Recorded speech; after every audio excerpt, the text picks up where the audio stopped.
Hi folks, Nella here, hopefully one last time, and hopefully it will actually work out this time. I've tried to record this video multiple times, and I can't get it down to anywhere under 15 or 20 minutes, and I'm going to try my hardest to keep it at 10. Don't hold me to that, it's probably going to get longer. Because I am having troubles with Cassie here, which sucks because I love Cassie. She's a really interesting looking doll, and I really want to work on her, but I need help with her story and her personality.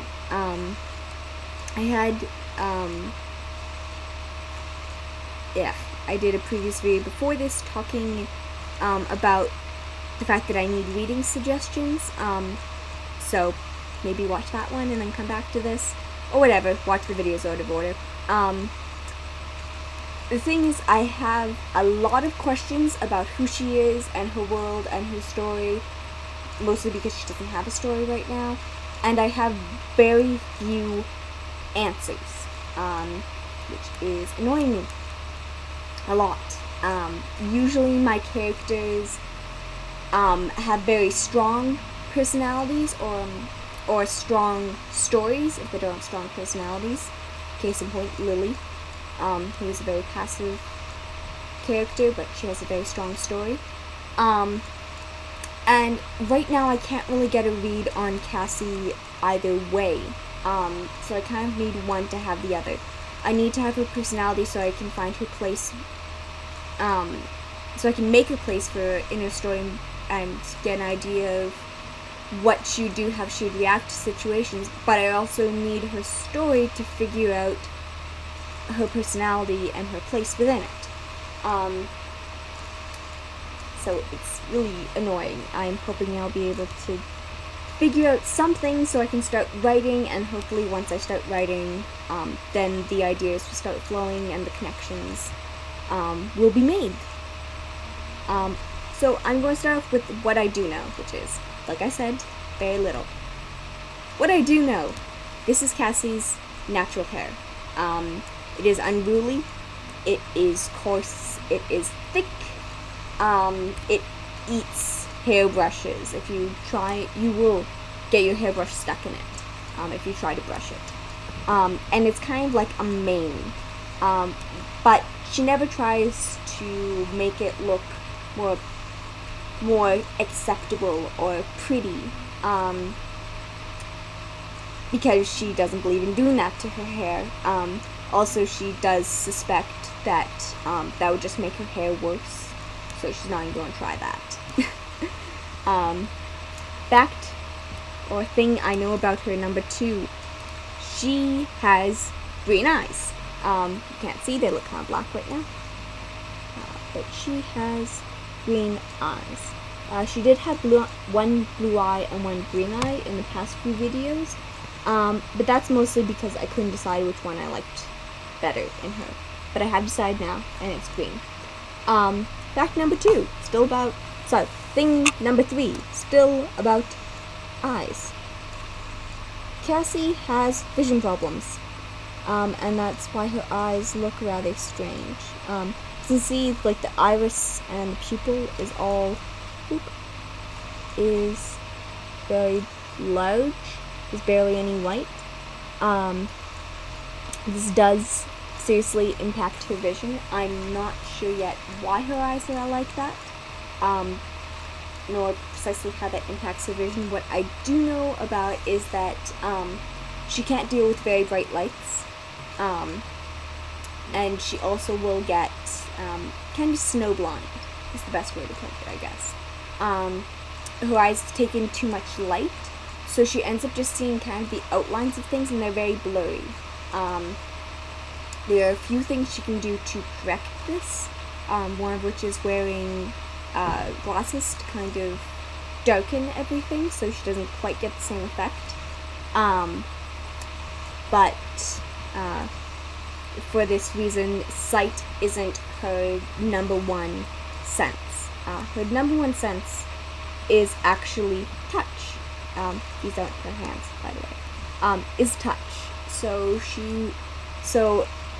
when I will be writing in her perspective, a lot of things will be described by how they feel, how they're shaped, how they move, rather than what they necessarily look like. So she'll describe something as being curved and circular, but she won't describe the color because that isn't what she looks for. That is not her cue for what something is, for identifying it. On the subject of hands and on the subject of touch, Cassie has cybernetic hands that actually enhance her sense of touch. And unlike these hands, which are very childish, and very flat looking and very thick, her hands are very elegant, with long fingers, small palm, and she usually has them half covered in gloves. And I don't mean half covered as in she has her gloves cut way off, because that would be a little strange. I mean she has a glove that is designed for artists. It actually, well, on one hand it covers her pinky and her thumb, and on the other hand it covers everything except for her index and middle finger. And if you don't know, gloves like that are for when you're working with graphite and charcoal and doing pencil drawings or a lot of writing. It's so that the oil from your skin doesn't escape and start smudging your work, which, if you've ever worked with those mediums, you know is a big problem, and you end up with this horrible dark gray smear all over your hand. So she has gloves like that. Those gloves can also be used if you work with tablets, because once again it prevents your hands from getting oil on the screen, but also the screen won't register that as touch, so you won't be applying pressure where you don't want to apply pressure. That makes any sense. Which is good, because then you don't have the accidental, oh, I accidentally covered that section in paint, because that's where my pinky was, sort of thing. So that's what I know about Cassie. What I also know about Cassie is I cannot ever have her without her shirt off. This isn't because of some censorship thing, because goodness knows my other characters go naked all the time, and in photos and in stories and in scenarios. The reason I can't do that with Cassie is because she is currently on a male body. And strange thing, that doesn't bug me when I don't have her pants on. I don't go, oh, I don't go like, oh, she's got a dick, and then be like, oh, this can't be Cassie. That doesn't do anything. I just go, whatevers. However, if I don't have a shirt on her, I cannot have her head on her. The same thing with Horu. I can't have Horu's head on this body when the shirt is off. I don't know why. Maybe it's my mind reads it as being masculine or male, which both characters aren't. And for Cassie, whenever that happens, it's a very immediate, nope, complete disconnect from her character. Doesn't matter what else I'm thinking about, it doesn't matter that I'm only doing that to get her into something that suits her character more. The moment I see her bare-chested with the white head and her hair, it's a complete disconnect. It's like the head of one character and the chest of a completely different character. Though, like I said, that doesn't, there's like nothing when it's just the lower half exposed. It's not the same reaction. And as you can see, it doesn't bug me at all that she, when she's clothed, obviously is completely flat-chested. So I don't know what this means for her character. I don't know if she's male-bodied and female-identified, or what. All I know is that I cannot ever have her with her chest exposed. So, if you have any suggestions what that might be, or what that could mean to the character, that would be helpful, because I haven't got a hot clue. So, this is what I know about Cassie, which was slightly more actually than I thought I knew. Now about Cassie's world, which I know even less about. One thing I do know, and I have shown you guys this before, is the technology is what we would consider more obsolete. It is not touchscreen and all digital and flat screens and giant projections and holograms. It's not that sort of future. It's a very analog-based future. There's a lot of wires, there's buttons, there's dials, there's jacks, there's all of those sort of connections, very analog-based connections, very hardware-based connections. And the actual look of things is not stainless steel or chrome everywhere. It is very boxy. It's boxy, things are heavy, supercomputers take up rooms, that sort of thing. Like, everything has a very physical presence. It's not an immaterial thing. It's a very concrete thing that you can see, and especially important in Cassie's case, you can touch. Rather than a touch screen where you can't tell the difference between things, there is a feel, things are raised. It's a very tactile sort of technology. But even with that in mind, it is still futuristic. But it's more of a retro future. It's a bit more realistic. And so I know that bit. And the other bit I know is that I want it to be optimistic. An optimistic look at humanity and humanity's future and humanity's use of technology. Because, well, okay, first things first, I completely reject the idea that apathy and cynicism are a natural and inevitable part of growing up, that it is just what happens. And like I said, I completely reject that. I actually did a 5-minute long speech about that. And how it's extremely dangerous thinking to try and to believe like that. It's really dangerous. Both on a personal level, to a community level, to a global level. It's a really destructive, toxic idea. So this world is very, I don't know quite say utopian, because there are still some problems. I don't yet know what those are, but they do exist. It isn't a perfect world.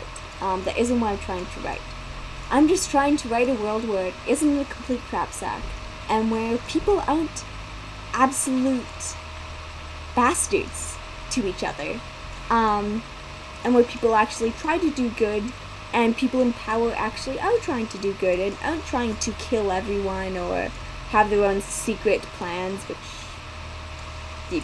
anyone who knows me in real life knows I can go on for a while about politics. So this, it isn't precisely what I imagine the future will be, but the sort of stories aren't. It's just how I want the world to be, how I believe it could be. And that's the really important bit for Cassie's story, is that, that it stays very optimistic. Okay, this is starting to get long, but that's what I know about her world and about her. I very carefully did not mention anything except for her personality, except for that she believes that the hair does kind of have a mind of its own, and that's not worth taking the risk that her hair get worse to try and make it look different. So now this goes into the speculation part. This is just me tossing out ideas. These are not things that will absolutely happen, but either ideas I've considered and rejected, or ideas I am considering.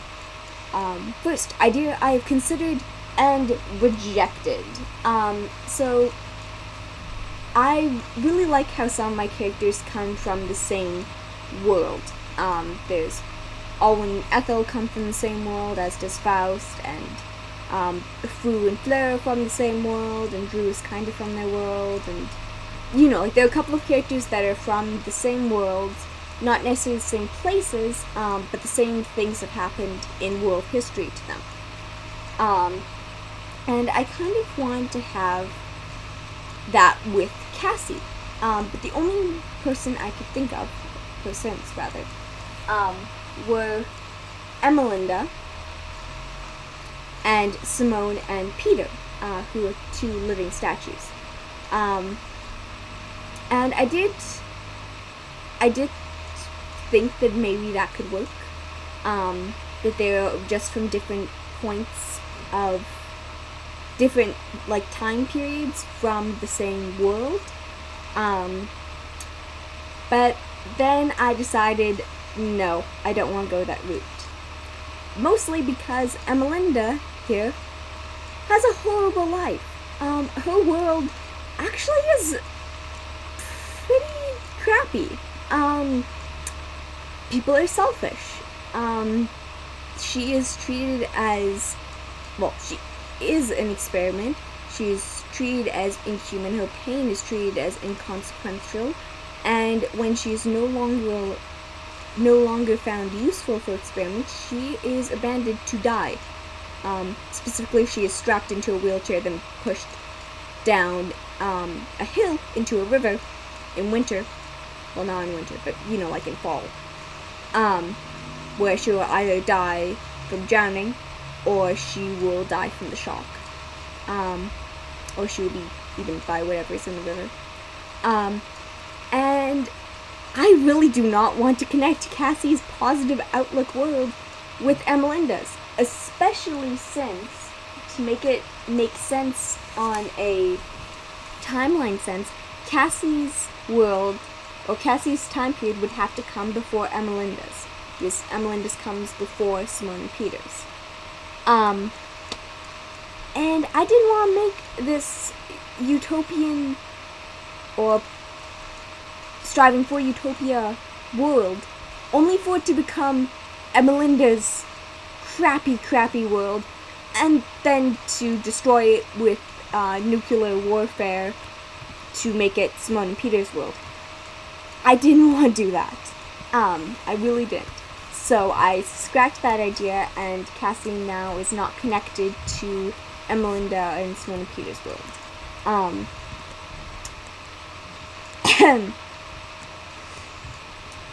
So that was the more concrete idea I had. I was actually really excited to have an idea, and then I wrote it down with all the pros and cons of connecting the stories, and there was way more cons than pros. And like I said, on some really important points of Cassie's story, one of the only two things I knew about it, I would have to compromise to connect them, and it just wasn't worth that price. I'm sorry this video is so long. I'm going to say one last thing, that should be it. Second thing, or last thing really, is I am somehow going to connect the Nendoroids in with Cassie's story, as I think little robots. I'm not sure precisely yet, but kind of like little helpful household robots. Think kind of like a Roomba. Like they sort of do the job they're supposed to do, but, there are some glitches, but they make cute beeping sounds, so you can't really stay angry at them, because it's just a robot. So, yeah. Oh, there was one last thing. Sorry, not just my awesome androids. Cute androids. And it's just like a weird thing that popped into my head with Cassie. Is that somehow I have to reference Arthur C. Clarke's Space Odyssey.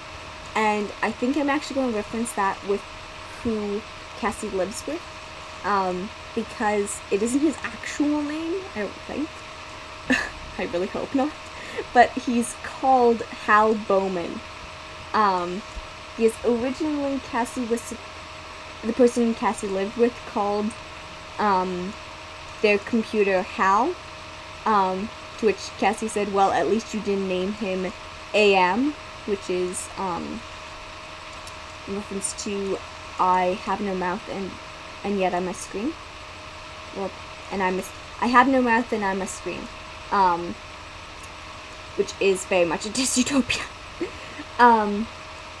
But I kind of decided that like maybe that's Cassie's nickname for the person she lives with is Hal. Notice I say the person she lives with. I have no clue if it's actually a guy. I really don't think it is. But whatever, so she lives with a Hal Bowman. And the computer has ridiculous names. It may be called Cutie Pie or something, but it has ridiculous names. But anyway, this video is crazy long, and I applaud you if you got to the end of that. So, applause! Go you! Please leave a comment if you did actually get to this and you were seeing the ridiculousness of me clapping. Holy crap, my hand is actually blurring, look. I'm amused by little things. Maybe that's why I have so many dolls. Okay, that's enough. Bye, folks. I should really have something to eat now.